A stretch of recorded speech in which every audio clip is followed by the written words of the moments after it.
Use regular newsletters or blogs. Look, newsletters are a great way for you to stay in touch and actually establish, justify, and bring credibility to yourself and your brand. What do you do in a newsletter? Look, in a newsletter, it's not about selling you or selling your product or talking about everything you've done well, even though you can have a little bit of that. The purpose of a newsletter or a blog is to keep your customers front of mind. I wrote about this in my book, If You're Not First, You're Last. You want to be first in the buyer's mind. That means I got to drop data. Okay, now I write a newsletter every Friday. Every Friday, if you go to grantcardonesuccess.com, you can sign up for that. It's free. What am I doing with that newsletter? Providing people with content. I'm not saying buy my product. There's no ads in it. I don't need to do that. I need to remind people who I am, where I am, what I do, and that I want to give data. Okay, top of mind. Come out of obscurity.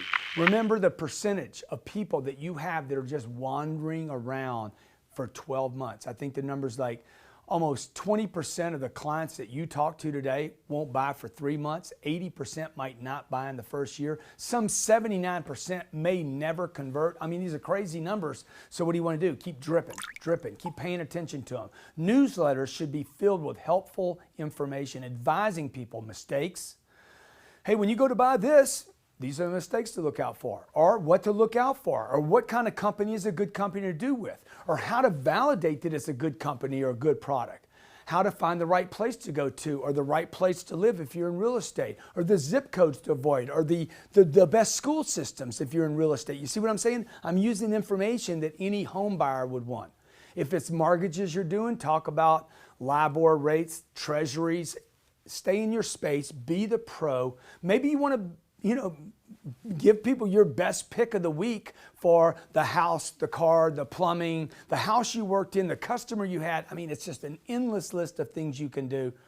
And you're like, man, Grant, I don't have time to do this. Look, I can blow your business up if you follow up right. I can literally 2x, 3x, 4x, maybe 10x your business if you commit to this follow-up. So if you don't have time to do the follow-up, there's going to be somebody in your marketplace that does. Now, one word of note. Please make sure that people in your database have given you permission to receive your newsletter. It's irritating if you're just spamming someone. Actually, some people say it's illegal. You can use programs like MailChimp, Constant Contact, Aweber to ask people to confirm that they actually want this, okay? All right, use the newsletter. Start blogging. Do both, at least do one.